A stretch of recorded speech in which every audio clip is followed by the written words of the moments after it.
Olá, nesse vídeo eu vou mostrar para vocês um exemplo das consequências da aplicação de políticas de intervenção em mercados de concorrência perfeita. Mais especificamente, eu vou olhar para dois tipos de políticas de intervenções. Intervenções quantitativas, nas quais eu limito o número de transações que podem ser efetuadas, e aqui eu vou supor que vou classificar essas intervenções quantitativas como cotas de venda, quando essas intervenções elas restringem a habilidade dos vendedores de vender seu produto, e como cotas de compra quando elas restringem, né, o acesso ao mercado de compradores desse produto. E também vamos falar de políticas de preço, que eu vou classificar em políticas de preço máximo e políticas de preço mínimo, né? Os exemplos, o exemplo básico, né, é um exemplo que a gente já vem trabalhando, a gente estava trabalhando quando estava falando de mercados em concorrência perfeita, que é um exemplo no qual eu tenho 10 vendedores e 10 compradores. É um exemplo simplificado, eu assumo que cada vendedor pode vender uma unidade do produto ou pode não vender nada, ele escolhe se ele vende uma unidade do produto ou não vende essa unidade do produto. E cada vendedor pode vender uma e apenas uma, não mais do que uma unidade do produto, né? Então a escolha do vendedor é binária, eu vendo uma unidade ou não vendo nada. E o mesmo vai valer para o comprador. O comprador ele pode escolher entre comprar uma unidade do produto ou não comprar nada. Mas ele não pode comprar mais do que uma unidade do produto, não pode comprar meia unidade do produto. É um ou zero, né? Também ele tem uma escolha binária, né? E o nosso exemplo, então, nós listamos aqui, né, 10 potenciais vendedores, tá? E cada vendedor tem associado a ele um preço de reserva. O preço de reserva do vendedor é o preço mínimo, né, a partir do qual ele está disposto a vender o seu produto. Então, por exemplo, aqui eu tenho um vendedor chamado Antônio, cujo preço de reserva é 4, né? Isso significa que o Antônio ele não vai vender o seu produto por um preço inferior a 4. Se ele não conseguir um preço maior ou igual a 4, ele simplesmente não vende o produto. Se ele conseguir um preço maior ou igual a 4, ele vai querer vender o produto, tá? Os vendedores aqui estão ordenados, né, por ordem de preço de reserva, do vendedor com preço de reserva mais baixo, no caso Pedro, para a vendedora com preço de reserva mais alto, no caso a Rita, né? Essa ordenação coloca na frente, né, no topo da coluna, os vendedores que têm maior predisposição a vender seus produtos, né? E no final, né, aqui no caso, a vendedora que tem menor predisposição a vender seu produto, tá? E eu vou fazer a mesma coisa com os compradores. Cada comprador tem um preço de reserva. Por exemplo, Cláudio tem um preço de reserva igual a 8, né, como vocês podem ver aqui. O que significa que o Cláudio ele está disposto a comprar o produto, tá, a qualquer preço menor ou igual a 8. Né? Se o preço for maior do que 8, o Cláudio não compra o produto. Se for igual a 8 ou menor do que 8, ele compra. Então eu ordenei aqui os compradores, tá? Por ordem decrescente segundo o preço de reserva. Então a Ana tem um maior preço de reserva, eu coloquei ela na frente, né? Porque ela é mais propensa a entrar nesse mercado, né? As condições que fazem com que ela entre nesse mercado são menos restritivas do que a dos outros compradores, né? Mesmo com preço de reserva alto, como 10, a Ana está dentro, né? E na sequência, os outros compradores estão com preço de reserva decrescente, como vocês podem ver aqui, né? Bom, nós já estudamos, né, esse exemplo, e nós fizemos um modelo, né, de oferta e de procura, né, sem intervenção de mercado. A gente viu que a curva de oferta seria dada por essa linha em azul aqui, que no caso tem a forma de uma escada, né? E a curva de demanda seria dada por essa linha em cor de laranja, também com uma forma de escada, né? Na verdade, os patamares dessas escadas, né, eles não deviam estar preenchidos, né, ou deviam estar pontilhados aqui, né? Porque quando o preço é igual a 7, por exemplo, né, o número de... Quando o preço é igual a 7, a quantidade de pessoas, né, que estariam dispostas a vender o produto, né, a esse preço, tá? É exatamente 7, tá? Seria aqui a solução, né? E se o preço for menor do que 7, né? Porque é exatamente 7, porque eu tenho aqui 7 vendedores, né, com preço de reserva menor ou igual a 7, né? Sendo que Tânia, que é a última, né, tem o preço de reserva exatamente igual a 7. Né? E quando o preço é menor do que 7, quando o preço é menor do que 7, essa quantidade ela colapsa para 6, né? Até que o preço, né, caia até 6, né? O número de pessoas ainda é igual a 6, porque até a Betina aqui, né, eu tenho 6 vendedores, até a Betina, que estão dispostos a vender esse produto pelo preço igual a 6, tá? E se o preço for menor do que 6, né, a quantidade cai para 5, né? E assim por diante. Então, na rigor, né, a minha escadinha devia ter um formato como esse que eu estou desenhando aqui, né? Mas aqui é uma limitação, eu implementei esse modelo no Excel e o Excel não me permite desenhar com facilidade, né, uma escadinha com essa cara aqui, tá? Por isso que eu desenhei os patamares aqui cheios, né? Então, aqui está a nossa curva de oferta e demanda. O equilíbrio, tá, vai se dar em qualquer ponto nessa região aqui, né? Nessa região aqui, para qualquer preço que eu defina no intervalo acima de 5, né, e abaixo de 6, qualquer ponto nesse intervalo aqui, né, a gente pode ver aqui que a quantidade ofertada e a quantidade demandada são as mesmas, né, iguais a 5, tá? Então, isso daqui é a situação de equilíbrio nessa curva, nesse diagrama, né, de oferta e de procura, né? Então, pois bem, quando esse equilíbrio é atingido, tá? Aqui é para eu arbitrei um preço de equilíbrio, né? De fato, podia ser qualquer preço acima de 5 e abaixo de 6, né? Mas eu arbitrei um preço de equilíbrio igual a 5,5, né? E tomei isso por convenção, tá? O preço de equilíbrio vai ser a média entre o preço de equilíbrio máximo e o mínimo, né? Só para a gente ter um critério qualquer, tá? Dado esse preço, eu posso calcular quanto ganha cada participante desse mercado, né? O que a gente chama do excedente de cada participante. E o ganho de cada vendedor é a diferença entre o preço que ele recebe pelo produto, que vai ser 5,5, esse foi o preço de equilíbrio, ele vai vender o seu produto assim, ao valor de 5,5, né? A diferença entre esse preço ao qual ele vai vender o produto e o preço que ele estava disposto a vender o produto é o seu excedente. Desde que esse excedente seja positivo, né? Se ele não vender o produto, o excedente dele vai ser zero. Então aqui entre os produtores, tá? Eu repliquei aqui os dados, né, dos preços de reserva de cada vendedor, tá? E coloquei uma coluna aqui que me responde a pergunta se ele vai querer vender o produto ou não. Ele só vai querer vender o produto se o preço de reserva dele for menor ou igual ao preço de equilíbrio. Então aqui eu vou ter uma resposta que até o Renato são os vendedores que querem vender o produto. A partir da Betina ninguém quer vender o produto. Apenas para quem não vendeu o produto, o ganho nesse mercado é zero, né? O mercado não fez diferença para cada um desses vendedores, né? Para quem vendeu o produto, então o ganho vai ser a diferença entre o preço ao qual ele vendeu o produto e o preço ao qual ele estava disposto a vender o produto. Assim, Pedro vendeu o produto ao preço de 5,5, né, a unidade do produto, e ele estava disposto a vender esse produto a um preço de 1, ele tem um excedente 5,5 menos 1, 4,5. Né? A Júlia estava disposta a vender ao preço de 2, ela vendeu ao preço 5,5, ela vai ter um excedente 5,5 menos 2 igual a 3,5 e assim por diante. Calculei então o excedente para todos os vendedores, tá? A soma dos excedentes a gente chama de excedentes dos vendedores. Para os compradores, o excedente ele é a diferença entre o preço que ele estaria disposto a pagar pelo produto e o preço que ele pagou pelo produto. Né? Se ele estava disposto a pagar muito pelo produto e pagou pouco pelo produto, ele vai ter um excedente relativamente elevado. Né?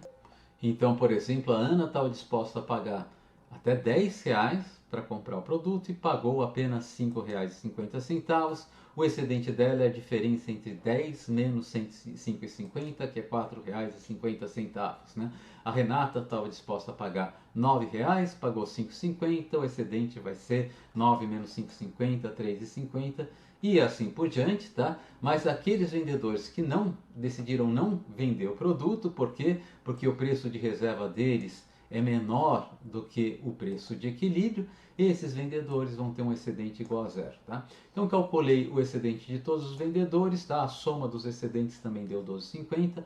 O excedente social gerado nesse mercado aqui é um excedente de R$ 25, né? É o ganho, né, que todos os participantes do mercado derivam, né, ao participar desse mercado, tá? O que acontece, a gente já viu, né, na nossa aula em concorrência perfeita, no equilíbrio de mercado em concorrência perfeita, o excedente social é o maior possível.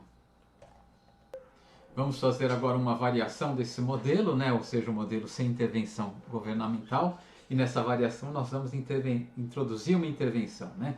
Qual seja, o governo vai emitir permissões para que os vendedores participem do mercado. Vendedor que não tem essa permissão não pode participar do mercado. Tá? Para indicar isso, aqui na tabela de vendedores eu coloquei uma coluna adicional. Essa coluna possui cota, né? E se o vendedor tiver classificado como sim, possui cota, ele vai poder participar do mercado.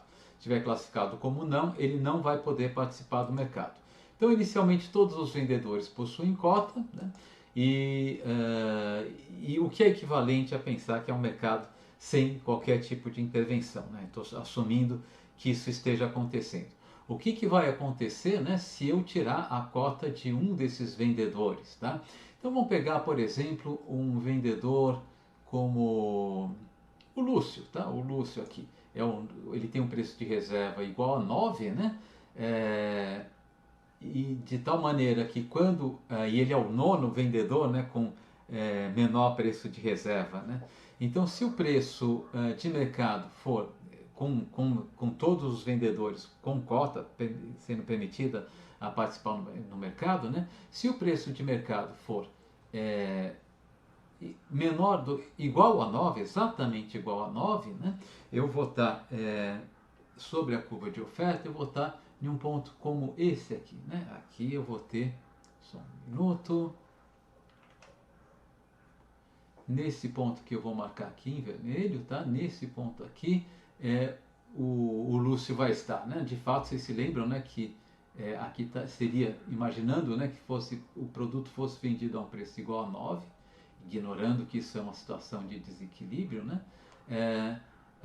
Lembrem-se que os patamares, né, desses degraus aqui deviam ser vazios, né? E todos os degraus, tanto para a curva de oferta quanto para a curva de demanda, o patamar à esquerda, né, o extremo desses segmentos horizontais aqui à esquerda, ele é vazio também, e o extremo à direita que é cheio, né? Isso quer dizer que ao preço de 9 seriam ofertadas 9 unidades, que são todos os vendedores, né?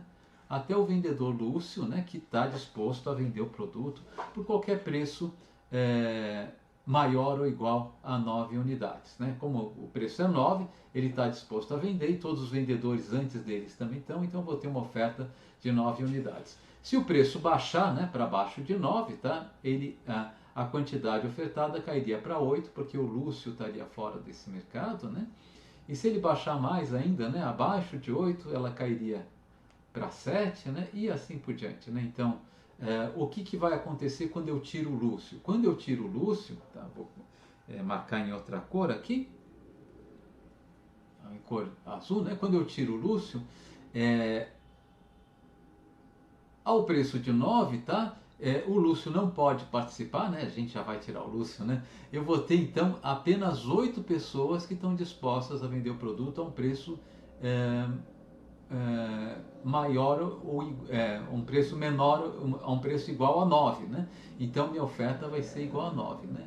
E, de fato, enquanto o preço não atinge o valor de 10, eu só vou ter 8 vendedores, o que significa que a minha curva de oferta, que estava... deixa eu apagar esse desenho e fazer de novo para ficar mais claro. A minha curva de oferta, ela originalmente teria esse formato, né? Quando eu tiro o Lúcio, ela passa a ser...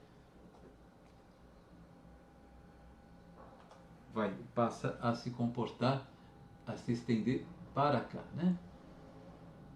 Essa vai ser a minha nova curva de oferta, né? Então vamos ver isso, eu vou fazer isso agora bonitinho, né? Usando o, o, o gerador de gráfico do Excel.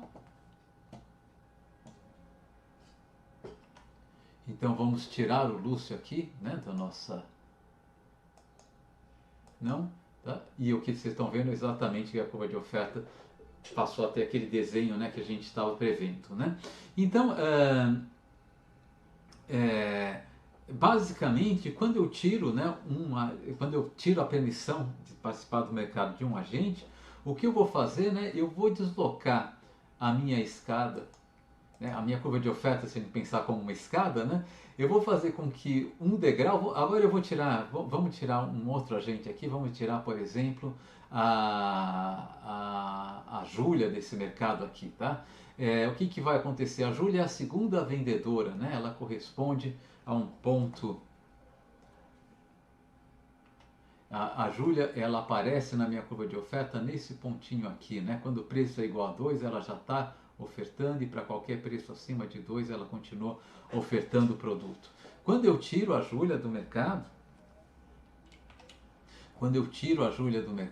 o que vai acontecer é que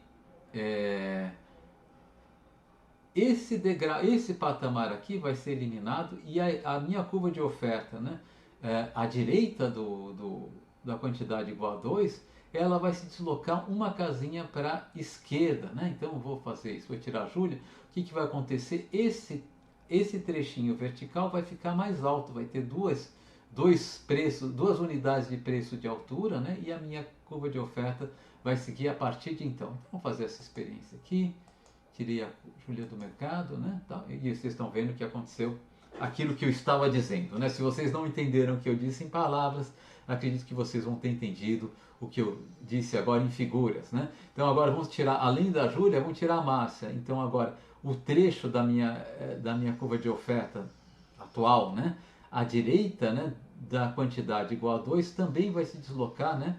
Uma unidade de quantidade para a direita, esse trecho vertical que já tinha 2 unidades de preço de altura, vai passar a ter 3 unidades de preço de altura, né? Vamos tirar a massa aqui para vocês verem isso. E aqui está, né, a nova curva de oferta, né, deslocada a partir de então, tá? Bom, e esse modelo aqui foi desenhado, aparentemente está funcionando, tá? Tem um monte de detalhezinhos, pode ser que tenha algum bug ainda, né, na minha planilha, mas aparentemente está funcionando. Ele foi desenhado, né, para automaticamente, né, calcular qual que vai ser a quantidade negociada do produto, dado o sistema de cotas, qual que vai ser um preço de equilíbrio. Eu posso ter múltiplos preços de equilíbrio, né? Por exemplo, nesse caso aqui, vocês podem ver que a curva de oferta e de demanda, as curvas de oferta e demanda, né, elas têm uma infinidade de pontos em comum em um trecho vertical, né? Que eu posso destacar aqui, né, em vermelho, tá? Nesse trecho vertical aqui, todos os pontos, né, da curva de oferta e de demanda são incomuns, né, com exceção dos extremos desse segmento.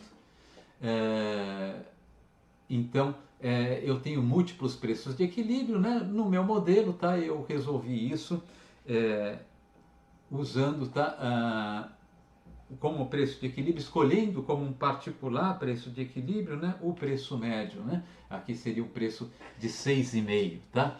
Mas vamos devolver, por exemplo, aqui a Márcia ao nosso mercado. Se eu devolvo a Márcia ao mercado, vocês vão ver que eu tenho um único preço de equilíbrio, né? De fato aqui a minha curva de oferta, lembrando, né, que todos os degraus, né, ou seja, todos os segmentos horizontais aqui são vazios, com exceção do ponto à direita, né? Então eu vou ter um equilíbrio com 5 unidades, que está aqui, né? E o preço de equilíbrio é igual a 6, né? Porque esse ponto que eu marquei aqui em vermelho, né, ele pertence tanto, né, ao degrau da curva de demanda, que está sobre a curva de oferta, por isso a gente só vê a curva de demanda à direita, quanto pertence ao degrau da curva de oferta, né, que estaria aqui, né, junto com a curva de demanda, só que não está sendo visto porque a curva de demanda foi desenhada em cima, né?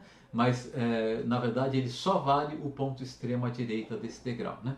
Então eu teria esse equilíbrio com um único preço, né? Que pode acontecer se eu tiver múltiplos preços, o preço de equilíbrio vai ser o preço médio de equilíbrio, tá? Então o que esse modelo além disso faz? ele calcula qual que vai ser o excedente dos vendedores, né? Que vai ser aquele excedente calculado apenas para aquelas pessoas que vão conseguir vender o produto, tá? Então, agora, lembrem que eu tinha no modelo anterior, deixa eu voltar a ele. No modelo anterior, né, eu tinha aqui uma coluna, né, tanto para vendedores quanto para compradores, mas para o caso de vendedores, eu tinha uma coluna dizendo se o vendedor ia ou não vender o produto, né? E ele ia ou não vender o produto, ele ia vender o produto se o preço de equilíbrio fosse maior ou igual ao preço de reserva dele, e não iria vender se o preço de equilíbrio fosse menor que o preço de reserva dele, né? Então, vendedores com preço de reserva muito alto estariam fora desse mercado, tá? Agora que eu tenho cotas de venda, para eu vender o produto, eu tenho que satisfazer duas condições. O preço de equilíbrio tem que ser maior ou igual ao meu preço de reserva, e eu preciso possuir uma cota, né, uma autorização para participar desse mercado, tá? Então, por exemplo, no caso do Pedro, né, que seria o nosso primeiro vendedor aqui, ranqueado pelo preço de reserva, tanto o preço de equilíbrio é maior do que o preço de reserva dele, como ele possui cota, né? Então ele vai vender. Mas a Júlia, ela tem um preço de reserva menor que o preço de equilíbrio. Então, pelo primeiro critério, ela vai vender. Ela quer vender o produto. Só que o governo diz que ela não pode vender o produto. Então, ela não vende o produto, vai ter um excedente igual a zero, né? Então, aqui o meu modelo está fazendo o quê? Ele está selecionando aquelas pessoas que vão vender o produto, tá certo? E, e achando o preço de equilíbrio, né? E destacando, né, as pessoas que vão vender o produto, tá? E a mesma coisa vai fazer com os compradores, mas o critério para os compradores, eu não estou colocando nenhuma restrição, né, à entrada de compradores, ele está selecionando aqueles compradores que têm preço de reserva maior ou igual ao preço de equilíbrio, tá? Observem aqui, isso aqui é interessante, né? Que a introdução de um sistema de cotas ela pode não afetar, né, a quantidade de equilíbrio, tá? Deixa eu voltar aqui e colocar sim para a Júlia, porque ela pode não afetar a quantidade de equilíbrio e não afetar nada relevante nesse mercado do ponto de vista da eficiência, se eu tiver, tá, uma restrição de acesso à venda de um vendedor que não participaria do mercado, e mesmo que esse mercado não tivesse nenhum tipo de restrição, né? Então, quem não participaria do mercado, mesmo que o mercado não tivesse nenhum tipo de restrição? Todos os vendedores a partir da Betina aqui, né? A Betina, a Tânia, a Alice, o Lúcio e a Rita, tá? Então, se o governo restringir o acesso ao mercado para todos os vendedores a partir da Betina, né? Então, vou colocar não aqui para todos os vendedores abaixo da Betina. Vocês vão ver que a curva de oferta, né, ela fica vertical a partir da quantidade igual a 5, né? Mas a quantidade negociada continua sendo 5, o preço de equilíbrio 5,5, né?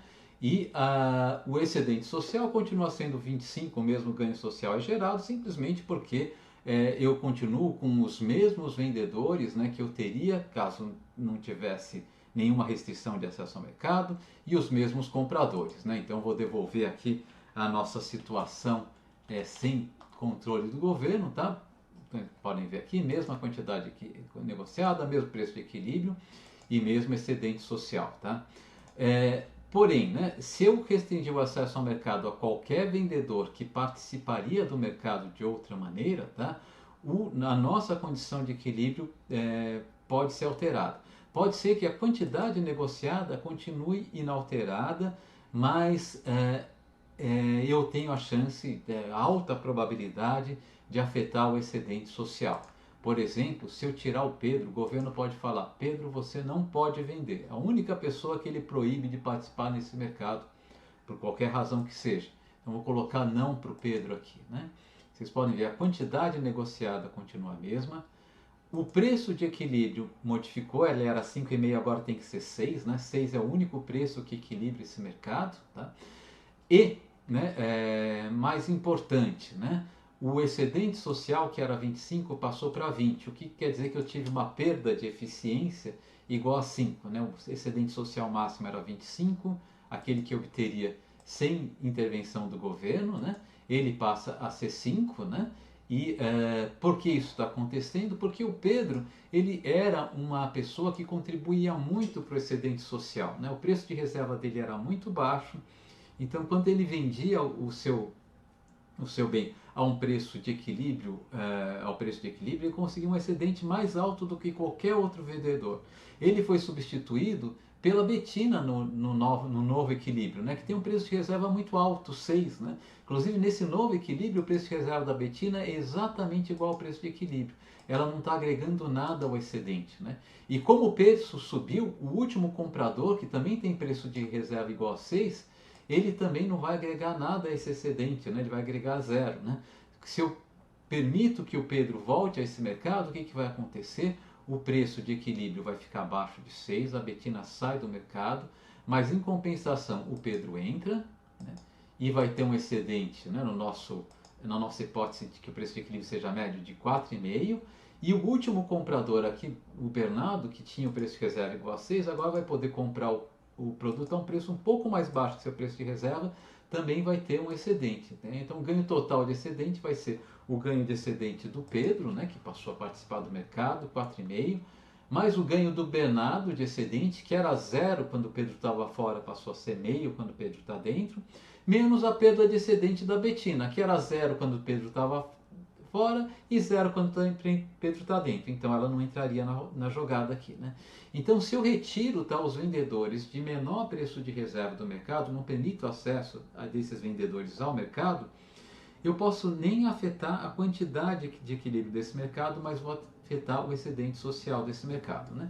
E é claro, né, se eu retiro o Pedro aqui, por exemplo, né, e digamos a Betina também retiro desse mercado aqui, tá? Vai chegar uma hora que também a minha quantidade de equilíbrio diminui, né, que ela foi reduzida para 4, tá certo? Ainda o meu excedente social é 20, né, mas se eu tiro, por exemplo, além disso, vamos supor o Antônio aqui, né, agora a minha quantidade, o meu excedente social, ele caiu para 17, minha perda de eficiência é 8 e assim por diante. Tá? Eu vou passar essa planilha para vocês podem fazer diversas simulações, as simulações que melhor entender. Tá? Então aqui está o lado da política de intervenção governamental com estabelecimento de cotas de venda, né, ou de permissão de venda para diferentes vendedores. Né? A moral da história, algum trecho da minha curva de oferta vai ficar vertical, né, ou eu aumento a extensão vertical da minha curva de oferta, e via de regra, né, a tendência é uma redução na quantidade de equilíbrio, um aumento no preço de equilíbrio, e mais importante do que isso, né, eu vou ter uma perda de eficiência que a gente está medindo aqui. Agora vamos analisar o caso em que o governo ele controla o volume transacionado no mercado, não restringindo o acesso dos vendedores a esse mercado, mas restringindo o acesso dos compradores a esse mercado. Então ele só vai poder comprar o produto aquelas pessoas que têm permissão dada pelo governo para comprar esse produto. Eu estou chamando aqui de uma cota de compra essa permissão. Né? Então aqui o primeiro quadro aqui à nossa esquerda, né, é o quadro dos vendedores. Né? Eu tenho cada vendedor, seu preço de reserva, mas aqui à direita eu tenho o quadro dos compradores, eu tenho o comprador, o preço de reserva e uma coluna perguntando se esse comprador possui cota ou possui autorização para transacionar nesse mercado. Né? Os vendedores e os preços de reserva vão compor a relação de oferta desse mercado, né, graficamente, né, dada por essa linha azul aqui no nosso gráfico, e os compradores e seus preços de reserva vão compor a curva de demanda desse mercado apenas para aqueles compradores que possuem cota, né, ou seja, que têm direito de participar desse mercado. Né? Na situação inicial, eu estou assumindo que todos os compradores possuem essas cotas, então eu estou numa situação equivalente, né, àquela situação, aquele nosso modelo, né, de mercado sem intervenção que a gente havia visto aqui. Tá? Então, nesse caso aqui, né,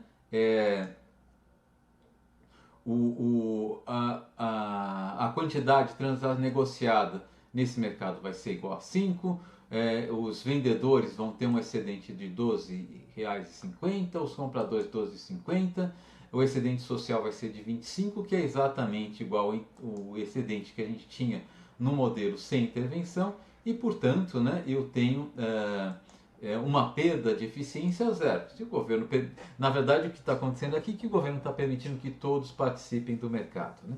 Bom, o que acontece se eu tirar, né, a cota ou a permissão de participar do mercado de algum dos compradores? O que vai acontecer é que um desses degraus aqui, né, vai ficar, vai aumentar a parte vertical dele, né, e o restante à direita desse degrau aqui vai se deslocar para a esquerda. Por exemplo, vamos pegar aqui o nosso terceiro comprador potencial, né? É o Cláudio, que tem um preço de reserva igual a 8, tá certo? Então, se, né, o preço se o preço praticado, né, se em algum momento, né, o preço praticado no mercado for igual a 8, a quantidade demandada, lembrando que em cada patamar, né, o ponto que vale é o último ponto à direita, a quantidade demandada seria 3, né? Essa quantidade demandada seria 3, uma unidade pela Ana, uma pela Renata e uma pelo Cláudio. Se eu tirar o Cláudio, o que vai acontecer? Ao preço igual a 8, a quantidade demandada passaria a ser igual a 2, né? E aqui a minha curva de demanda, ela teria, né, esse degrau aqui, ele ficaria aqui uma unidade mais alto, né? E ela continuaria essa curva de demanda a partir desse degrau, né, nesse desenho que eu estou fazendo aqui agora, né? Tá? Para ver isso de uma maneira mais clara, né, eu vou redesenhar isso, mas usando, né, o computador, que ele faz o desenho mais bonito. Então eu vou tirar o Cláudio aqui dessa. Vou colocar aqui o Cláudio está sem cota de vendas aqui, né? Vou transformar isso em não, tá? E o que eu devo esperar, né, é que esse degrau aqui, todo mundo, né, a partir desse ponto aqui, caminha, né, uma unidade para a direita. Vamos fazer isso, tá? Então, eu venho aqui, o Cláudio, vou tirar a cota de vendas dele, né? E o que vai acontecer? Exatamente, né, o que a gente previa. Aqui eu fiquei um degrau mais alto e todo mundo aqui caminhou para a direita, né? Então deixa eu só apagar essas anotações que eu fiz aqui.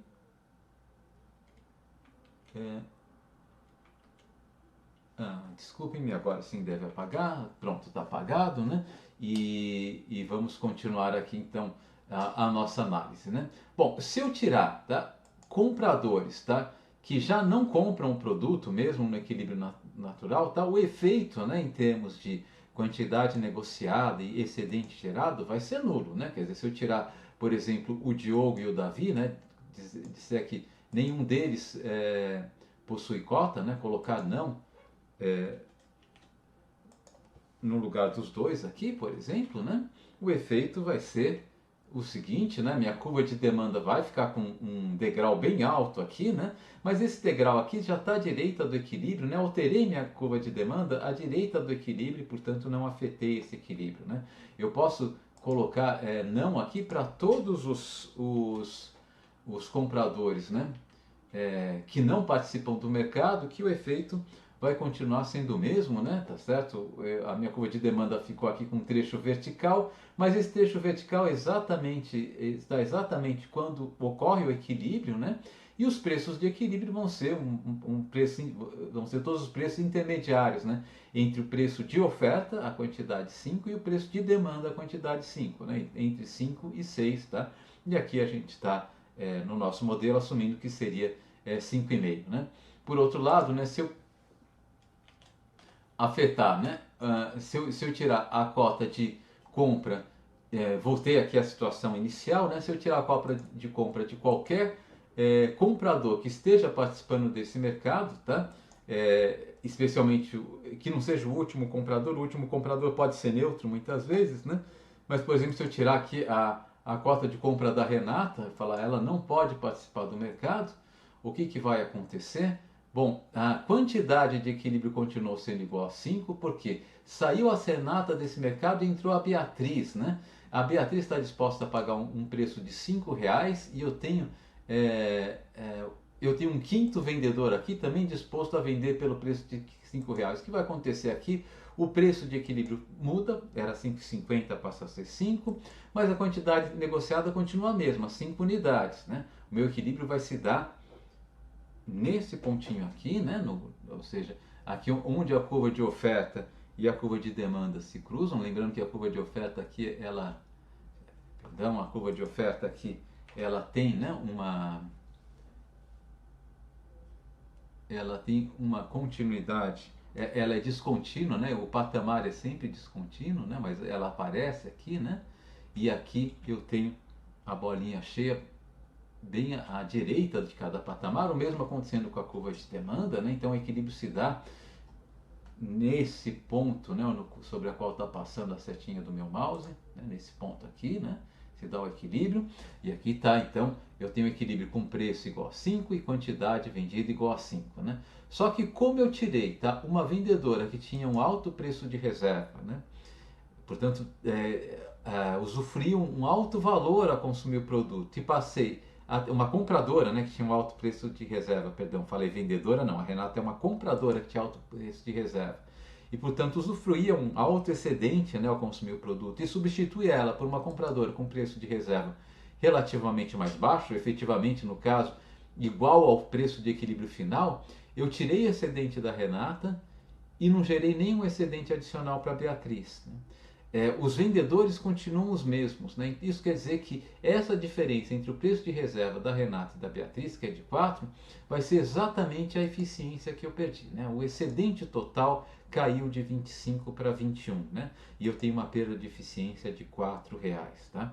Então, novamente, né, quando eu tenho restrição à participação no mercado, agora do lado da venda, eu vou ter perda de eficiência, né? Mesmo que não tenha perda, eu posso ter perda de eficiência, para ser mais preciso, mesmo que não tenha redução na quantidade negociada, né? Mas se eu tirar a, a participação de mercado de mais, por exemplo, aqui a Beatriz, né? Agora sim, né? Eu tenho duas pessoas que não estão no mercado, aqui dois trechos verticais mais acentuados aqui do nosso na nossa curva de demanda, né? E aqui eu vou ter um preço de equilíbrio, né? Menor ou igual a 5, maior ou igual a 4.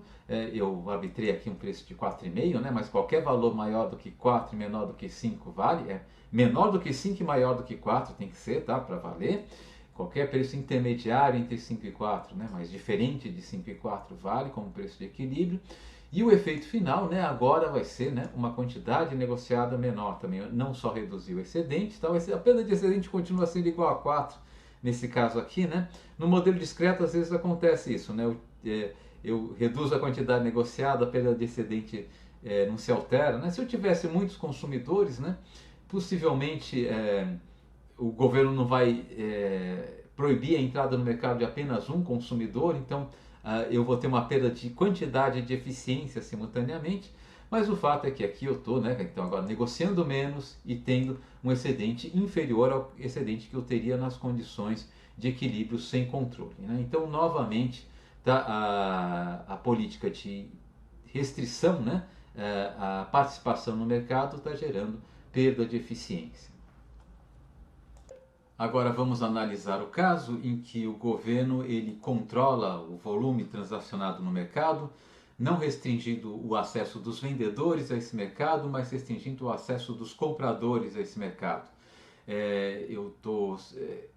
Então ele só vai poder comprar o produto aquelas pessoas que têm permissão dada pelo governo para comprar esse produto. Eu estou chamando aqui de uma cota de compra essa permissão, né? Então aqui o primeiro quadro aqui à nossa esquerda, né, é o quadro dos vendedores, né? Eu tenho cada vendedor seu preço de reserva, mas aqui à direita eu tenho o quadro dos compradores, eu tenho o comprador, o preço de reserva e uma coluna perguntando se esse comprador possui cota ou possui autorização para transacionar nesse mercado, né? Os vendedores e os preços de reserva vão compor a relação de oferta desse mercado, né, dada por graficamente, né, dada por essa linha azul aqui no nosso gráfico, e os compradores e seus preços de reserva vão compor a curva de demanda desse mercado apenas para aqueles compradores que possuem cota, né, ou seja, que têm direito de participar desse mercado, né? Na situação inicial, eu estou assumindo que todos os compradores possuem essas cotas, então eu estou numa situação equivalente, né, àquela situação, aquele nosso modelo, né, de mercado sem intervenção que a gente havia visto aqui, tá? Então, nesse caso aqui, né,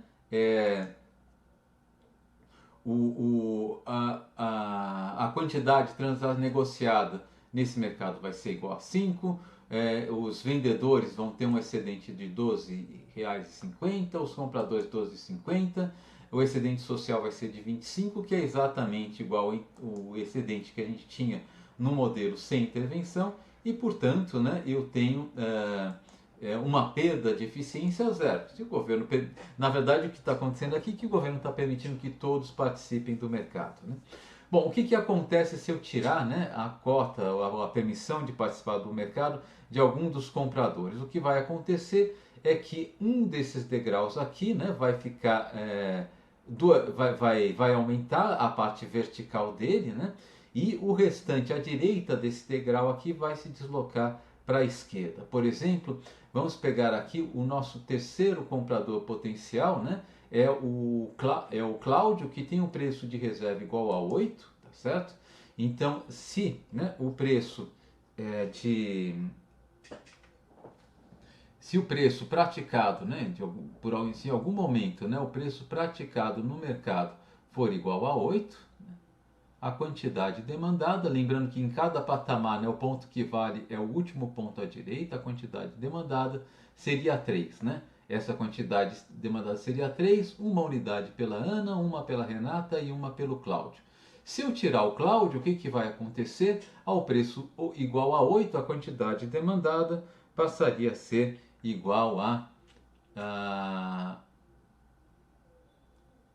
2, né? E aqui a minha curva de demanda, ela teria, né, esse degrau aqui, ele ficaria aqui uma unidade mais alto, né? E ela continuaria essa curva de demanda a partir desse degrau, né, nesse desenho que eu estou fazendo aqui agora, né? Tá? Para ver isso de uma maneira mais clara, né, eu vou redesenhar isso, mas usando, né, o computador, que ele faz o desenho mais bonito. Então eu vou tirar o Cláudio aqui dessa. Vou colocar aqui o Cláudio está sem cota de vendas aqui, né? Vou transformar isso em não, tá? E o que eu devo esperar, né, é que esse degrau aqui, todo mundo, né, a partir desse ponto aqui, caminha, né, uma unidade para a direita. Vamos fazer isso, tá? Então, eu venho aqui, o Cláudio, vou tirar a cota de vendas dele, né? E o que vai acontecer? Exatamente, né, o que a gente previa. Aqui eu fiquei um degrau mais alto e todo mundo aqui caminhou para a direita, né? Então deixa eu só apagar essas anotações que eu fiz aqui.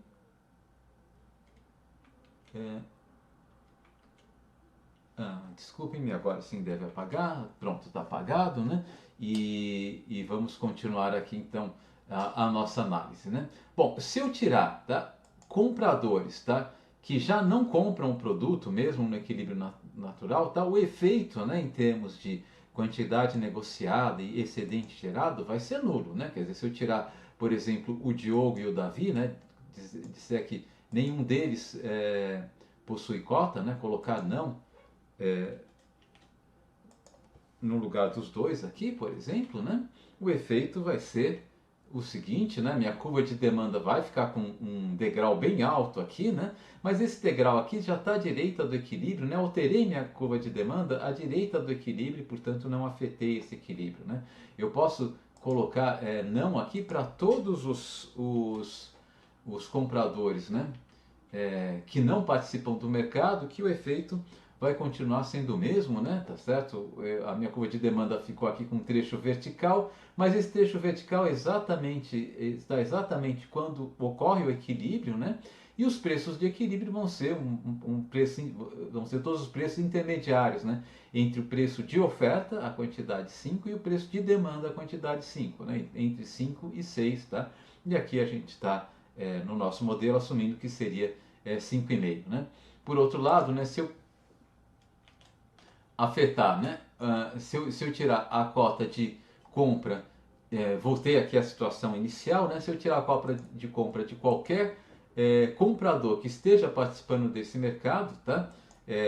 Especialmente que não seja o último comprador pode ser neutro muitas vezes, né? Mas, por exemplo, se eu tirar aqui a cota de compra da Renata, falar ela não pode participar do mercado, o que vai acontecer? Bom, a quantidade de equilíbrio continuou sendo igual a 5, porque saiu a Renata desse mercado e entrou a Beatriz, né? A Beatriz está disposta a pagar um preço de R$ 5 e é, é, eu tenho um quinto vendedor aqui também disposto a vender pelo preço de R$ 5. O que vai acontecer aqui? O preço de equilíbrio muda, era 5,50, passa a ser 5, mas a quantidade negociada continua a mesma, 5 unidades, né? O meu equilíbrio vai se dar nesse pontinho aqui, né? Ou seja, aqui onde a curva de oferta e a curva de demanda se cruzam, lembrando que a curva de oferta aqui, a curva de oferta aqui, ela tem, né, uma continuidade, ela é descontínua, né? O patamar é sempre descontínuo, né? Mas ela aparece aqui, né? E aqui eu tenho a bolinha cheia bem à direita de cada patamar, o mesmo acontecendo com a curva de demanda, né? Então o equilíbrio se dá nesse ponto, né, sobre a qual está passando a setinha do meu mouse, né, nesse ponto aqui, né, se dá o equilíbrio, e aqui está, então, eu tenho equilíbrio com preço igual a 5 e quantidade vendida igual a 5, né? Só que como eu tirei, tá, uma vendedora que tinha um alto preço de reserva, né, portanto, usufruía um alto valor a consumir o produto e passei uma compradora, né, que tinha um alto preço de reserva, perdão, falei vendedora não, a Renata é uma compradora que tinha alto preço de reserva e portanto usufruía um alto excedente, né, ao consumir o produto e substitui ela por uma compradora com preço de reserva relativamente mais baixo, efetivamente no caso igual ao preço de equilíbrio final, eu tirei o excedente da Renata e não gerei nenhum excedente adicional para a Beatriz, né? Os vendedores continuam os mesmos, né? Isso quer dizer que essa diferença entre o preço de reserva da Renata e da Beatriz, que é de 4, vai ser exatamente a eficiência que eu perdi, né? O excedente total caiu de 25 para 21, né? E eu tenho uma perda de eficiência de R$ 4, tá? Então, novamente, né, quando eu tenho restrição à participação no mercado, agora do lado da venda, eu vou ter perda de eficiência, né? Mesmo que não tenha perda, eu posso ter perda de eficiência, para ser mais preciso, mesmo que não tenha redução na quantidade negociada, né? Mas se eu tirar a participação de mercado de mais, por exemplo, aqui a Beatriz, né? Agora sim, né? Eu tenho duas pessoas que não estão no mercado, aqui dois trechos verticais mais acentuados aqui do nosso na nossa curva de demanda, né? E aqui eu vou ter um preço de equilíbrio, né? Menor ou igual a 5, maior ou igual a 4. Eu arbitrei aqui um preço de 4,5, né? Mas qualquer valor maior do que 4 e menor do que 5 vale. Menor do que 5 e maior do que 4 tem que ser, tá? Para valer. Qualquer preço intermediário entre 5 e 4, né? Mas diferente de 5 e 4 vale como preço de equilíbrio.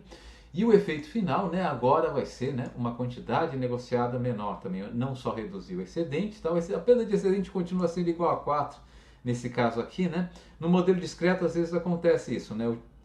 Eu reduzo a quantidade negociada, a perda de excedente não se altera, né? Se eu tivesse muitos consumidores, né, possivelmente o governo não vai proibir a entrada no mercado de apenas um consumidor, então eu vou ter uma perda de quantidade de eficiência simultaneamente, mas o fato é que aqui eu estou, né, então agora negociando menos e tendo um excedente inferior ao excedente que eu teria nas condições de equilíbrio sem controle, né? Então, novamente, tá, a política de restrição, né, a participação no mercado está gerando perda de eficiência. Então agora vamos falar, né, de outro tipo de intervenção que o governo pode fazer no mercado, que não consiste mais em controlar o acesso ao mercado, né, quem pode comprar e quem pode vender o produto, mas controlar o preço praticado nesse mercado, né? Eu vou falar de duas políticas aqui, a gente já viu na última aula, né, teoricamente sobre essas duas políticas. Eu posso ter uma política de preço máximo, né, o preço não pode exceder um determinado patamar, e uma política de preço mínimo, né? A política de preço máximo, em tese, acredita-se, né, que o governo deve implementar quando ele quer proteger os compradores quanto a preços muito elevados, né? A política de preço mínimo quando ele quer proteger os vendedores quanto a preços muito baixos, né? Vamos começar falando de políticas de preço máximo, né? E talvez valha a pena fazer uma recordação muito rápida. Vou desenhar aqui em cima da planilha mesmo, né? Vamos fazer dois casos aqui. Tá? Eu vou desenhar aqui o gráfico de esboçar, né? Um gráfico de oferta e de procura. Isso aqui devia ser uma linha reta, isso aqui também ficou muito feio, essa linha reta aqui, né? Deixa eu cortar, apagar ela aqui. Essa linha aqui já está um pouco mais tolerável, né? Então aqui quantidade, aqui preço, tá? Imagine que eu tenho uma curva de oferta como essa aqui, uma curva de demanda como essa aqui.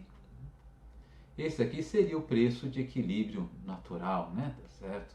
E aqui a quantidade de equilíbrio, tá? Bom, se o governo ele estabelece que o preço, tá? Ele não pode, o preço máximo é esse aqui, tá? Ou seja, as pessoas não podem negociar a um preço superior a esse preço máximo. O resultado vai ser o seguinte, né? As pessoas já estavam, né, no equilíbrio, o mercado já estava negociando o produto a um preço inferior ao preço máximo, né? Portanto, o estabelecimento desse preço máximo aqui não tem efeito sobre esse mercado, tá? Que é o quadro que está acontecendo aqui, né? Nessa situação inicial da nossa simulação, né? Eu tenho um preço máximo igual a 7, né? São os mesmos dados que a gente vem trabalhando. Nesses mesmos dados, o preço de mercado deveria ser um preço maior do que 5 e menor do que 6, né? Eu coloquei aqui só para dar um número específico, 5,5, né? O preço é igual a 7, as pessoas estão vendendo o produto a 5,5, né? Não vai ter diferença, tá? Eu continuo, né, tendo 5 vendedores, 5 compradores, tá?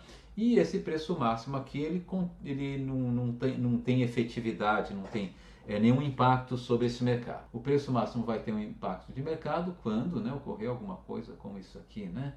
A quantidade estiver aqui, o preço estiver aqui. Aqui está a minha curva de oferta, aqui está a minha curva de demanda, né? Aqui está o meu preço de equilíbrio, aqui a quantidade de equilíbrio sem intervenção, né? E o governo estabelece um preço máximo, né, inferior, né, ao preço de equilíbrio original. Quer dizer, pelas forças de mercado, né, o preço que gostaria, né, de ultrapassar esse preço máximo. Vamos assumir que os agentes vão aceitar, né, a imposição desse preço máximo. Então, essa distância aqui entre a quantidade ofertada e a quantidade demandada a esse preço aqui, né, vai configurar uma escassez de oferta.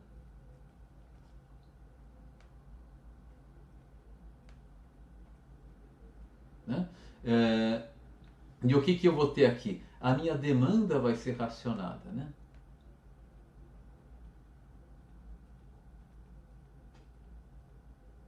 Porque, né, o mercado quer fazer com que o preço suba, né, até o preço de equilíbrio, né? Mas ele vai encontrar esse teto, que é o teto, né, que é dado pelo preço máximo, né, imposto pelo governo. Ele não pode subir acima desse preço máximo. A esse preço máximo, né, a quantidade ofertada vai ser pequena, né, relativamente à quantidade demandada, tá? Então eu sei quem que vai ofertar o produto. Todos os ofertantes, né, que têm um preço de reserva, né, no nosso modelo aqui, ou que estão dispostos a vender o produto a um preço menor ou igual ao preço máximo, né? Mas ao preço máximo, tá, as pessoas que estão dispostas a comprar esse produto a um preço maior ou igual ao preço máximo, né, estão em maior número, né? Estão dispostos a comprar uma quantidade maior do que os ofertantes estão querendo vender. Então o que acontece? Vai ter muita gente querendo comprar, pouca gente querendo vender. Quem vai poder comprar esse produto? Bom, eu não sei, a gente não sabe exatamente qual que é a regra que vai gerar quem vai comprar esse produto, tá? Nessa simulação aqui, a regra que eu vou gerar vai ser um sorteio, tá? Deixa eu ilustrar isso aqui, né? O preço de equilíbrio a gente viu nesse mercado aqui, se não tivesse intervenção do governo, né, seria um preço de 7,5, de 5,5, né? Acima de 5 e abaixo de 6, né? Então vamos colocar aqui um preço máximo menor do que 5, tá? Por exemplo, um preço máximo de R$3, tá? Então o que acontece aqui, né?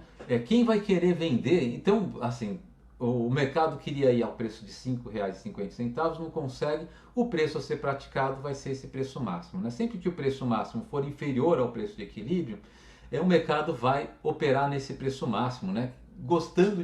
Mas gostaria de operar o preço de equilíbrio, digamos assim, né? Mas se a regra for obedecida, né, o mercado vai operar o preço máximo, né? Então, a esse preço máximo, tá? Eu só tenho 3 pessoas interessadas em vender o produto, né? O Pedro, que tem um preço de reserva igual a 1, a Júlia, que tem um preço de reserva igual a 2 e a Márcia, que tem um preço de reserva igual a 3. Então, a quantidade ofertada do produto vai ser igual a 3, tá?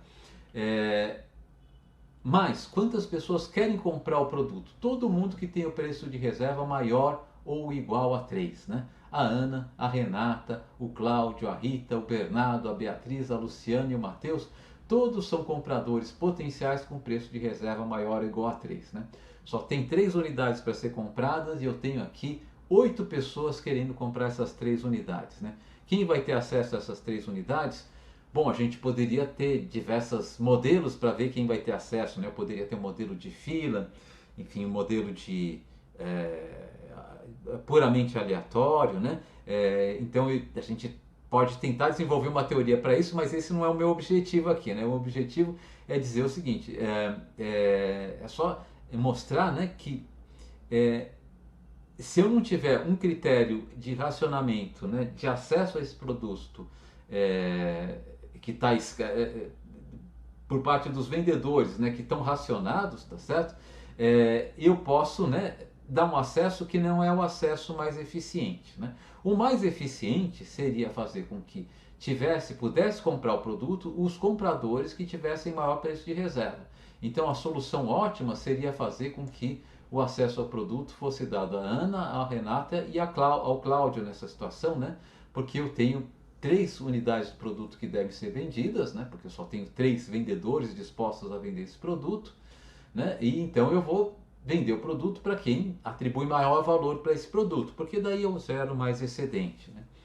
Mas não é isso que necessariamente acontece, tá? Nesse modelo aqui, tá? Não necessariamente, quer dizer, eu assumi uma regra que é uma regra de sorteio, tá? Eu modelei essa planilha para, dado o preço máximo, né? Eu vou sortear dentre aqueles compradores que querem comprar o produto, tá? Eu vejo que tem uma coluna aqui, né? Quer comprar, essa coluna quer comprar, ela verifica se o preço reserva do potencial comprador é maior ou igual ao preço praticado, que aqui no caso é o preço máximo. O preço praticado simplesmente é o mínimo entre o preço máximo e o preço que seria o preço de equilíbrio, né?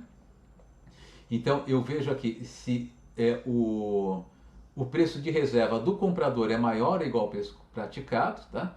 E como eu vou ter a demanda racionada, né? Vai ter mais gente querendo comprar do que tem produto, eu vou sortear quem ganha esse produto, tá? Então nesse sorteio aqui, tá? A Renata, eu sorteei que quem vai poder comprar mesmo, tem uma outra coluna. Quer comprar? Eu tenho 8 pessoas querendo comprar aqui. Vai comprar? Isso aqui é resultado de um sorteio, tá? Aqui a Renata foi sorteada, o Bernardo foi sorteado e o Matheus foi sorteado, né? E os outros 5, né, que queriam comprar, né, a Ana, o Cláudio, a Rita, a Beatriz e a Luciana, não foram sorteados, não vão comprar o produto, tá? Então eles ganham acesso ao produto, né, quando eles querem comprar o produto e têm a sorte de serem sorteados ao acaso, né, para ter acesso a esse produto. E o que acontece? Esse sorteio aqui, usualmente não vai ser o mais eficiente, né? Então aqui eu tenho a Ana, que era a que tinha maior preço de reserva, portanto devia ter prioridade para comprar o produto, não foi sorteada. A Renata, que era a segunda com maior preço de reserva, né, ela foi sorteada. O Cláudio, né, que tinha o terceiro maior preço de reserva, não foi sorteado, e assim por diante, né? E o Matheus aqui, que era o cara com o menor preço de reserva, né, ele gera excedente zero, né? O que ele está disposto a pagar pelo produto é exatamente o preço ao qual o produto vai ser vendido, né? Então o excedente dele é zero e ele foi sorteado, vai obter esse produto, né? Então se eu mandar ele recalcular aqui, eu vou ter outras pessoas sorteadas, como vocês podem ver aqui, né? Ele está sempre sorteando aleatoriamente, né? Mas em cada rodada assim, da nossa simulação, só 3 pessoas são sorteadas, porque eu estabeleci que o preço máximo vai ser igual a 3, e ao preço máximo igual a 3, a oferta vai ser igual a 3 também, né? Ok? Então o que eu fiz aqui foi o seguinte, né? A primeira, eu fiz aqui, o excedente dos vendedores, tá, vai ser calculado sem ambiguidade, né? Porque os vendedores vão ser todos aqueles vendedores que têm o preço maior ou igual ao preço praticado, que é o valor, né, mínimo entre o preço máximo e o preço de equilíbrio, né? Se o preço máximo for maior que o preço de equilíbrio, vale o preço de equilíbrio sem intervenção, né? Se o preço máximo for menor, vale o preço máximo, tá? E aqui daí eu vou ter possivelmente, né, uma quantidade ofertada menor do que era a quantidade de equilíbrio, né? Do lado da... Então aqui eu não tenho ambiguidade em calcular o excedente dos vendedores. Para calcular os excedentes dos compradores, eu calculei 4 valores, tá? O primeiro valor é o excedente dos compradores resultante do meu sorteio, tá? Aqui nesse sorteio em particular, o Cláudio, o Bernardo e a Luciana puderam comprar o produto, né, que está racionado lá, né? E nesse caso o excedente foi o excedente do Cláudio, né, 8 menos 3, 5, mais o excedente do Bernardo, 6 menos 3, 3, mais o excedente da Luciana, 4 menos 3, 1, né? 5 mais 3 mais 1, 9. Esse é o excedente dos compradores, como foi sorteado. Se eu fizer um outro sorteio, né, em outra simulação, esse excedente passou a ser 13. Por quê? Porque agora os compradores são a Renata, o Cláudio e a Beatriz. A Renata tem um excedente de 6, o Cláudio um excedente de 5 e a Beatriz um excedente de 2. O excedente passou a ser 13. Né? Bom, se eu fizer muitas vezes esses sorteios, né, infinitas vezes esse sorteio, eu vou ter uma média desse sorteio. Se eu fizer um número muito grande de sorteios, tá? O valor médio que eu vou obter desses sorteios vai se aproximar cada vez mais desse valor aqui de 10,5. Isso daqui é chamado o valor esperado do excedente, né? Na verdade, o que vai acontecer? Como eu estou dando igual chance para todos os potenciais compradores, né, de venderem esse produto, o que eu posso fazer? Eu vou pegar o comprador médio de todos os potenciais compradores, né, de 10 até 30 aqui, tá? De 3 até 10, tá? Nesse caso vai ser fazer isso do jeito preguiçoso, né? Só para a gente para não cometer nenhum erro aqui, tá? Esse valor médio vai ser 6,5, tá? Eu multiplico, mas eu sei que apenas 3 pessoas vão comprar, né? Então eu vou escolher aleatoriamente 3 pessoas desse grupo, tá? Então essas 3 pessoas vão ter um preço de reserva médio, né? Na média, essas pessoas vão ter um preço de reserva de 6,5, porque eu estou escolhendo aleatoriamente entre pessoas que estão entre 10 e 13, né? A média é 6,5, é claro, né? 10 mais 3, a média é 6,5, 9 mais 4, a média é 6,5, 8 e 5, a média é 6,5, 7 e 6, a média é 6,5, né? Por isso essa média é 6,5. Eu multiplico isso daqui por 3, né? E vou ter, tá, um preço de reserva médio, 6,5 vezes 3 vai dar 19,5, tá? Mas tenho que tirar dessa disposição total a pagar a média, né, de 19,5, o que os 3 compradores vão pagar, que é 3 vezes 3, que é 9, 19,5 menos 9 dá 10,5, esse daqui é o excedente esperado. Isso aqui reflete quanto em média, né, os compradores, agora mudou o sorteio de novo, né, mas aqui embaixo reflete quanto em média, né, os compradores vão obter de excedente nesse mercado aqui, né, em algumas situações mais, em outras situações menos, né. E eu também marquei aqui, tá, qual seria o melhor cenário possível para a geração de excedente, né, quando as pessoas sorteadas fossem a Ana, a Renata e o Cláudio. Nesse caso aqui, né, o preço médio que eles estão, o preço de reserva médio desses 3 compradores seria igual vamos colocar, nesse caso aqui, se fossem a Ana, a Renata e o Cláudio, né, a Ana derivaria um excedente de 10 menos 3, 7, a Renata um excedente de 9 menos 3, 6, o Cláudio um excedente de 8 menos 3, 5, né, então o excedente total seria 7 mais 6 mais 5, né, que vai dar 18, tá? Então o excedente máximo possível, né, o excedente máximo possível para os consumidores é um excedente de 18. E qual seria o excedente mínimo possível para os consumidores? Bom, seria o excedente que ocorreria caso o sorteio sorteasse, né, os 3 consumidores de menor preço de reserva, né? Nesse caso aqui, o Mateus teria um excedente 0, que é 3 menos 3, a Luciana um excedente de 4 menos 3, que é 1, né? E a Beatriz um excedente 5 menos 3 que é 2, então vai ter 2 de excedente para Beatriz, 1 para Luciana e 0 para o Mateus. 2 mais 1 mais 0 dá 3, né? O excedente mínimo dos consumidores vai ser igual a 3, tá? Então agora, para calcular o excedente social, né? Eu marquei aqui os possíveis excedentes sociais, tá?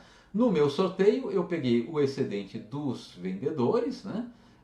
E somei, né, com o excedente dos compradores. 3 mais 9, 12, né?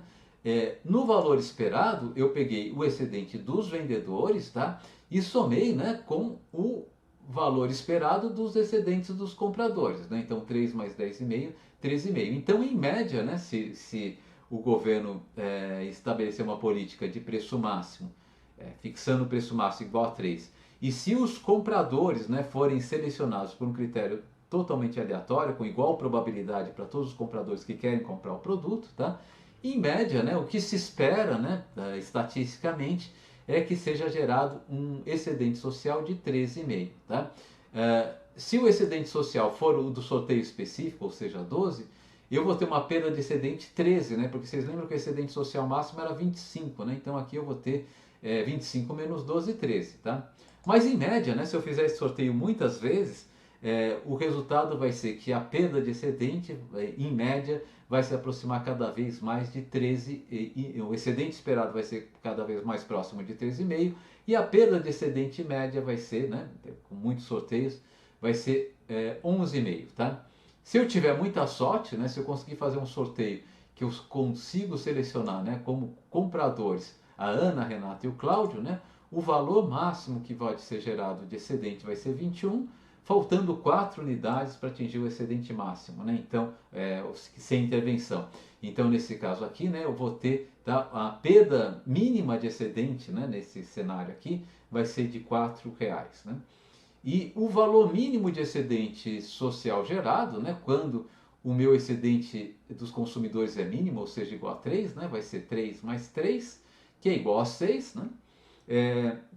Se esse for o excedente social gerado, né, 6 está a 19 unidades de 25, né? Então a perda de excedente nesse caso aqui vai ser igual a 19, tá ok? Então, como vocês podem ver, né, se o governo adota uma política de preços máximos, né, eu tenho uma perda de excedente mínima, tá?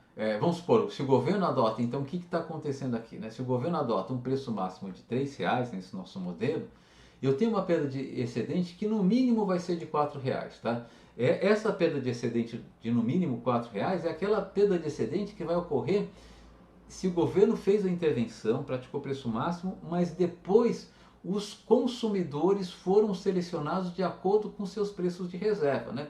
Com prioridade selecionar os consumidores com preço de reserva mais alto, né? O que acontece é que usualmente os mecanismos de racionamento, que não são mecanismos via preço, nem sempre selecionam os compradores de preço de reserva mais alto. Eu vou dar um exemplo aqui que pode ser interessante, né? Então, lá no século passado, né, na década de 70 do século passado, houve um aumento muito grande do preço mundial dos preços mundiais do petróleo, porque os países exportadores do petróleo formaram um cartel e forçaram os preços do petróleo para cima. Isso gerou uma crise mundial, com inflação mundial e assim por diante.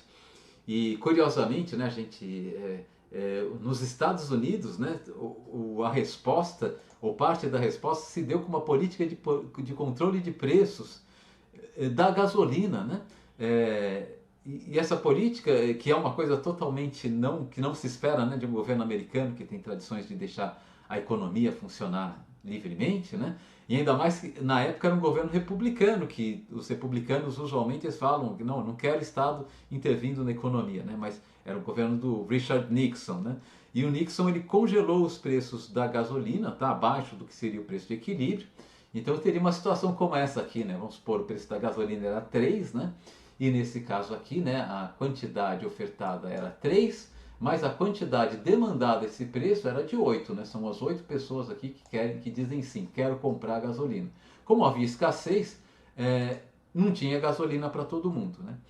Quem conseguiu a gasolina quem conseguiu a gasolina eram aquelas pessoas que tinham tempo de ficar esperando nas filas de postos de gasolina, formavam-se grandes filas de postos de gasolina, nos postos de gasolina, esse preço mais baixo, né?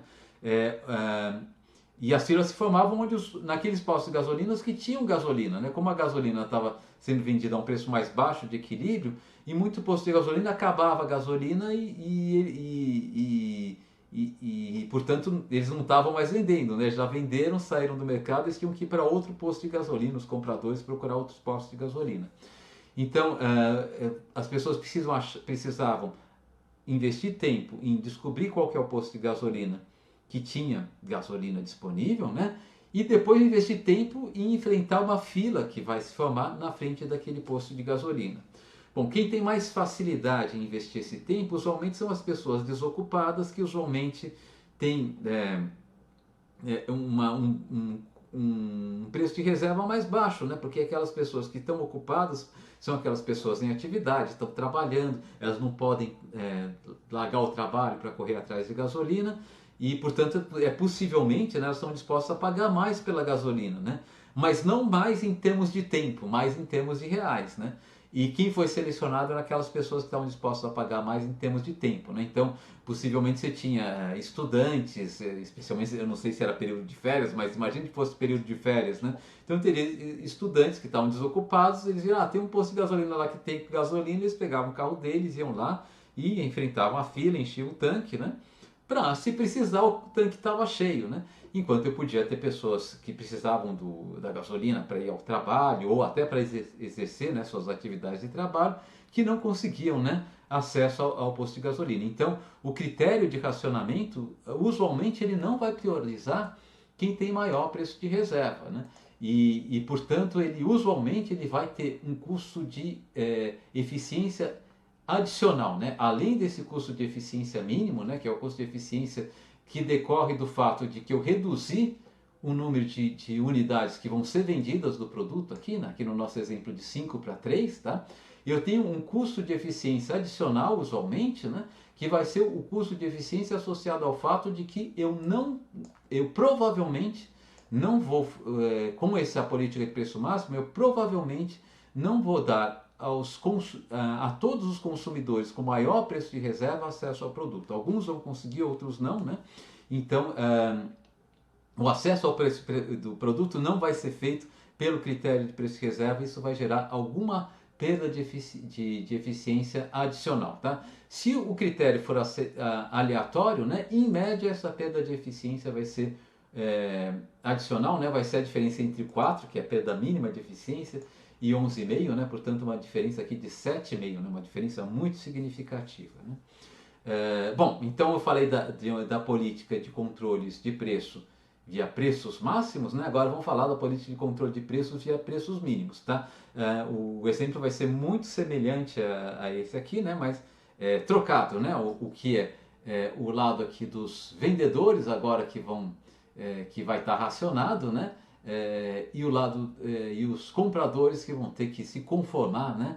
Em vender a um preço, comprar a um preço mínimo, né? Que pode não ser o preço ideal deles e pode estar pior para eles do que o preço de equilíbrio. Mas vamos fazer isso, né, do mesmo jeito que a gente fez aqui a nossa análise de preço máximo. Então aqui nós temos uma nova simulação, né, uma nova aba dessa planilha aqui, né, na qual eu tenho aqui uma lista de vendedores com seus preços de reserva, uma lista de compradores com seu preço de reserva, a mesma lista que a gente estava trabalhando até então, né? E de novo, vamos fazer a mesma coisa, né? Vamos desenhar aqui um gráfico de oferta e de demanda, tá? Eu vou apagar esses gráficos, que esses daqui eram os que eu tinha desenhado anteriormente, né? Eu vou desenhar de novo, tá? Porque aqui a minha preocupação, né? O que acontece quando o governo estabelece, né, preço mínimo, tá? Então aqui preço e quantidade, ou quantidade e preço, né? Quantidade no eixo horizontal, preço no eixo vertical. Imagine que esta aqui seja a minha curva de oferta, esta aqui é a minha curva de demanda. Aqui está a minha oferta, aqui minha demanda, né? Eu teria um determinado preço de equilíbrio aqui. e uma quantidade, uma determinada quantidade de equilíbrio aqui, né? Então imagine que o governo diga o seguinte, olha, se o preço ele fala, oh, o preço não pode ficar abaixo desse valor aqui, né? Então esse caso aqui, né, a gente já havia comentado isso aqui, né, mas é bom a gente rever. Nesse caso aqui, né, essa política de preço mínimo, ela inócua, né? Quer dizer, o governo está falando, não pode passar desse piso aqui, né? Mas o mercado, já por si mesmo, ele já fala que o preço tem que, né, convergir para um preço maior, né, do que o preço mínimo, tá? Então ele tem que estar acima, um preço maior ou igual ao preço mínimo. O governo fala, ó, só vale daqui para cima, né? E de fato o mercado quer, né, fazer um preço mais alto do que o que vale daqui para cima, né? Então esse é um caso em que a política de preço mínimo ela é inócua, né? Ela não vai ter nenhum efeito no funcionamento do mercado e nem na geração de excedente e assim por diante, tá? E esse é o caso de partida aqui, né? Eu estou supondo que o governo estabeleceu um preço mínimo de 3, tá? Então o produto não pode ser negociado a um preço abaixo de R$ 3, mas acima pode, né? R$ 3 para cima pode. Bom, mas nesse caso aqui o mercado olha para isso e fala, olha, eu quero...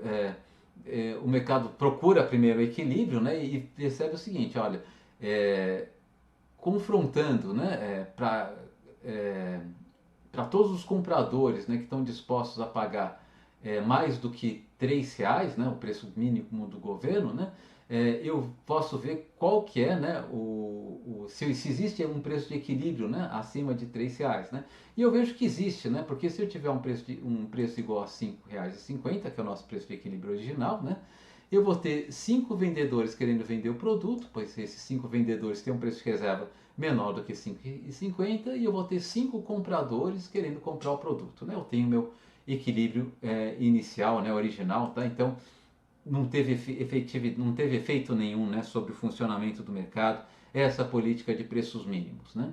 Ela pode ter sido inserida apenas para dar uma garantia, por exemplo, para os produtores de um produto, de que eles podem investir, que o negócio vai, no futuro, né, se tiver alguma flutuação de mercado, o governo vai impor esse preço mínimo, alguma coisa do tipo, né? Mas nesse momento, né, de acordo com os números escolhidos para a nossa simulação, esse preço mínimo não tem efetividade alguma, né? O preço mínimo vai ter, né, impacto sobre o funcionamento do mercado de fato, né, quando ocorrer uma coisa diferente, né? Então vou colocar aqui a quantidade, aqui o preço, né? Vou fazer de novo, né, um gráfico de oferta e procura, né? Suponho que aqui esteja a minha curva de oferta, aqui a minha curva de demanda. Então esse seria o preço de equilíbrio natural, né? O preço de equilíbrio sem intervenção governamental. Aqui a quantidade de equilíbrio sem intervenção governamental. E vamos supor que o governo agora estabeleça um preço mínimo, né? Que o produto não pode ser negociado a um preço abaixo desse preço mínimo, né? Então esse equilíbrio aqui já não é mais aceito pelo governo, né? O governo fala, olha, vocês podem vender e comprar o produto, mas o valor a ser pago tem que ser pelo menos esse valor mínimo aqui, né? Bom, nesse caso aqui, o que está acontecendo? Eu vou ter um excesso de oferta, né, formado por essa diferença aqui, né?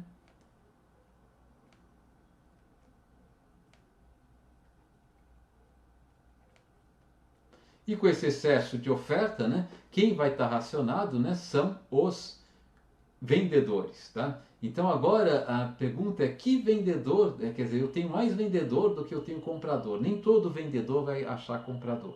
A pergunta é que vendedor, né, vai conseguir achar esses compradores, né? E de novo a resposta a essa pergunta vai depender do contexto, o que foi racionado, né? Se além do preço mínimo vai haver alguma política, né, de racionamento, né?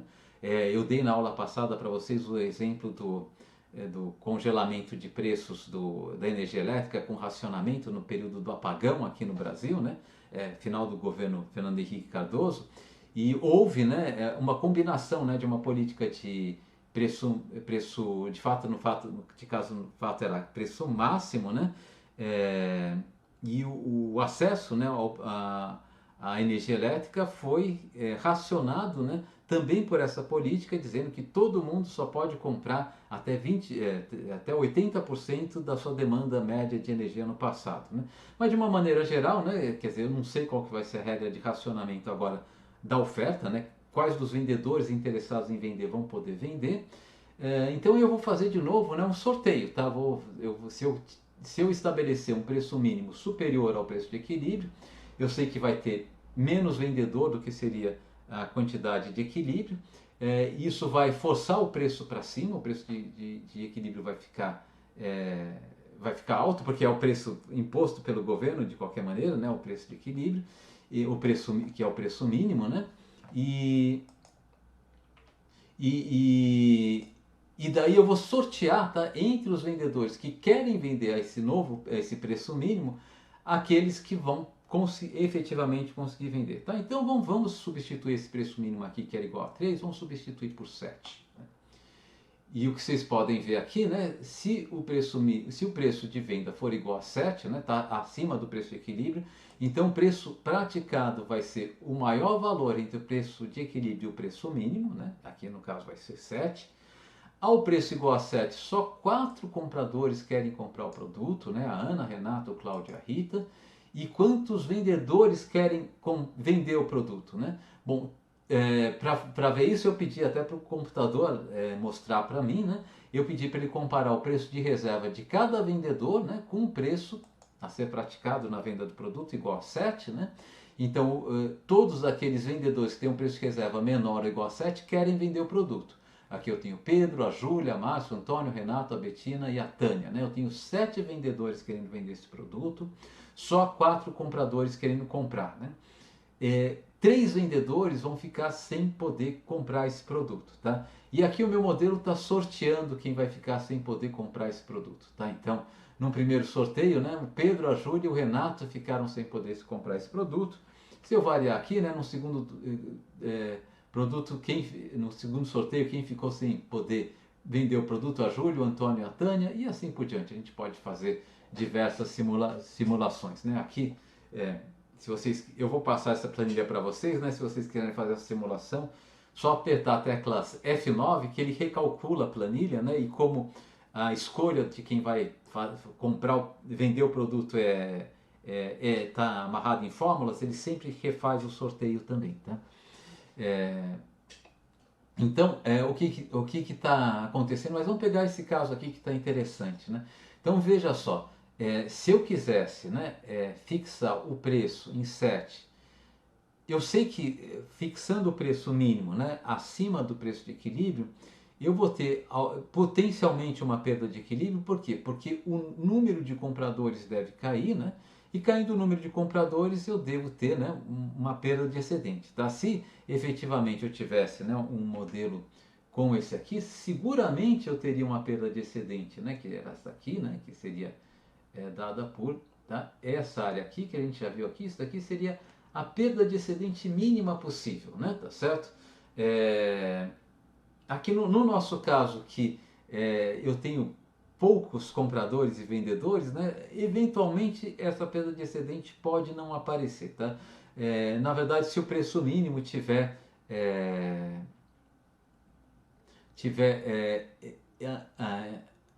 abaixo de R$ 6, né? E acima de 4, R$ 5,50, que era o nosso preço inicial de equilíbrio, né? Na verdade, eu não vou alterar.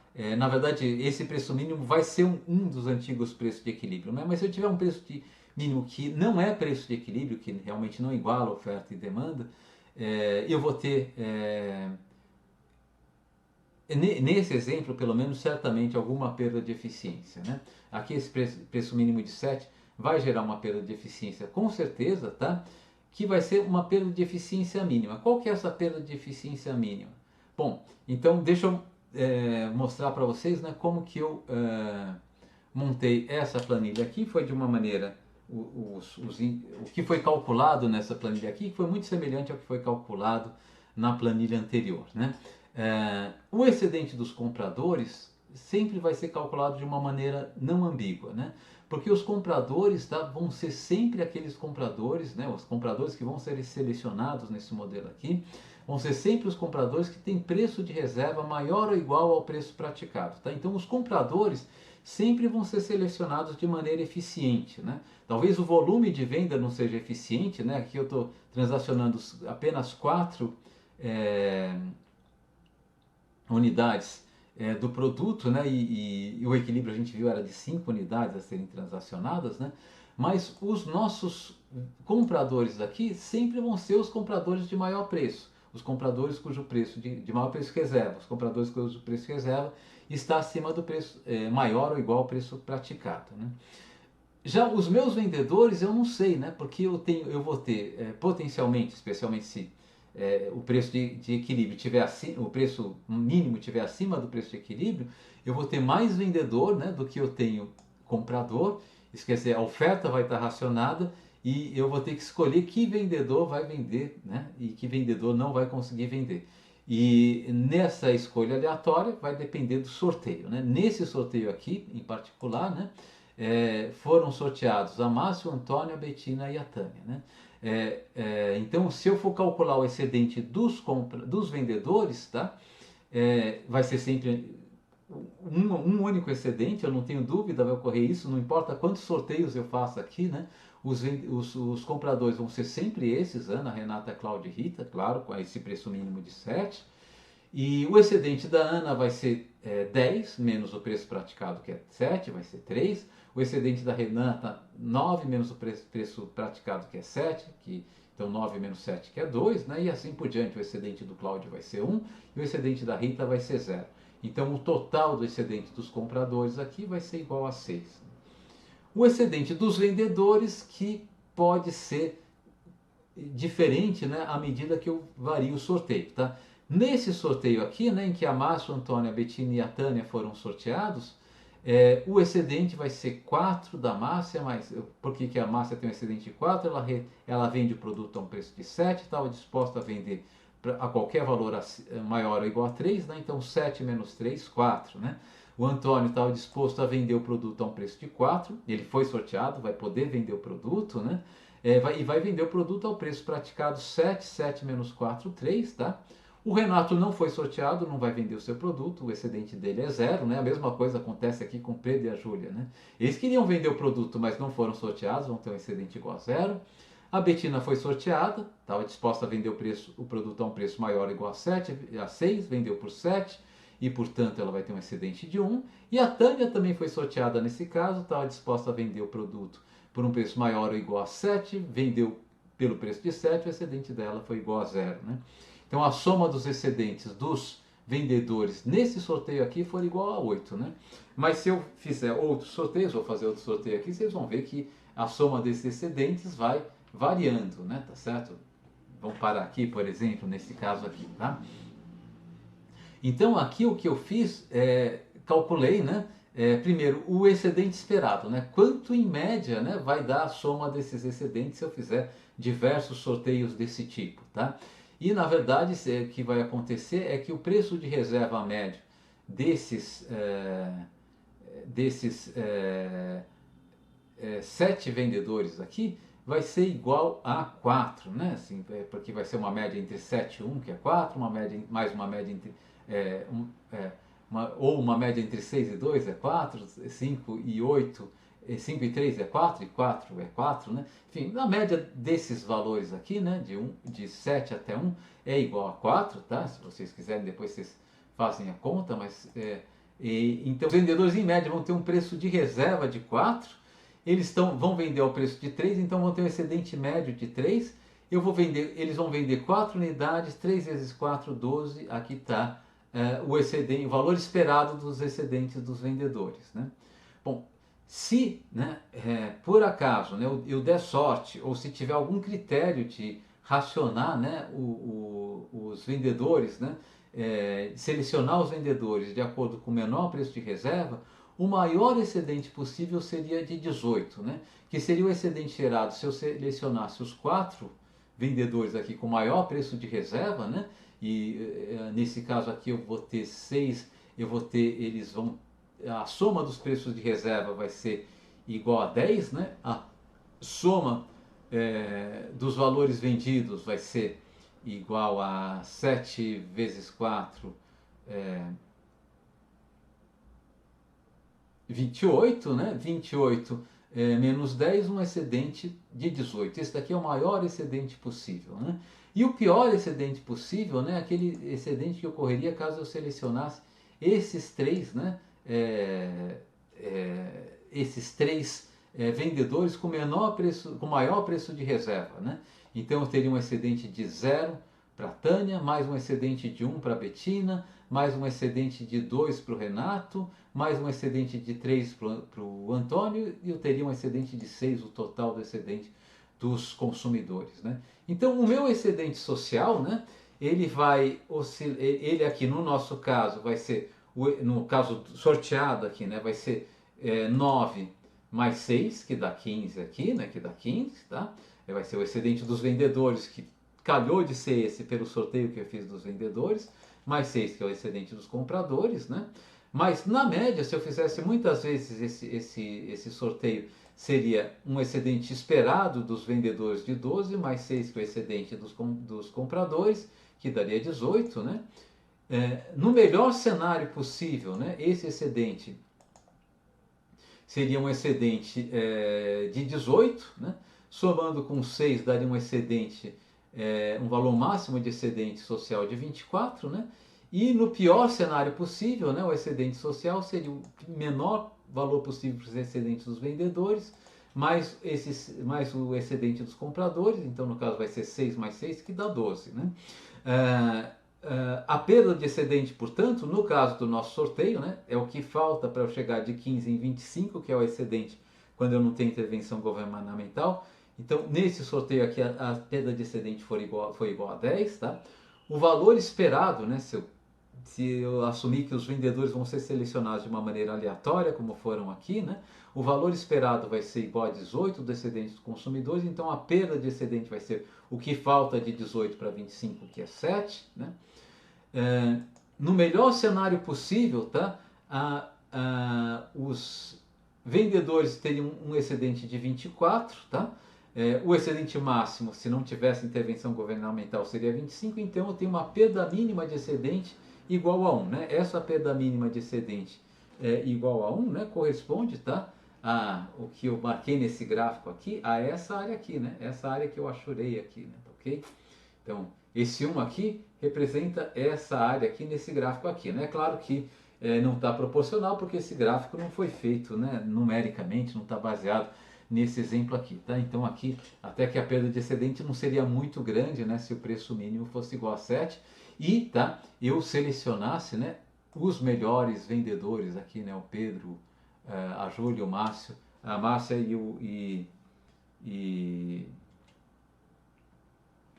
o Antônio, né? Ok? Bom, e na pior das hipóteses, né, o excedente dos vendedores seria esse excedente baixinho aqui de 12, né? E portanto eu teria uma perda de excedente, o excedente social seria esse excedente de 12, né? O excedente dos vendedores seria aqui de 6, né? Que somado com o excedente dos compradores de 6 daria 12. Faltando 13, né, unidades monetárias aqui para eu atingir o valor máximo de excedente, né, que possível, que é 25, então isso aqui é o pior que eu posso perder em eficiência, né, caso eu pratique a política de preços máximos, né, aqui o melhor, né, da minha perda, a minha menor perda possível, né, e aqui a minha perda média, tá? E aqui a perda que aconteceu em virtude desse sorteio aqui, tá? Ok. Bom, com isso eu encerro tal que eu queria tratar nesse vídeo com vocês. Essa planilha ainda tem mais uma aba que quer discutir numericamente o impacto da introdução de um imposto, né? Mas como eu ainda não fiz uma aula sobre a teoria, né, da introdução do imposto, eu vou deixar isso para o próximo vídeo, tá? Eu vou fazer a teoria, né, das consequências, né, da introdução de um imposto sobre vendas em um mercado em concorrência perfeita, e daí eu vou ilustrar com exatamente esse mesmo gráfico. Então eu paro por aqui, agradeço a atenção de todos e até o próximo vídeo.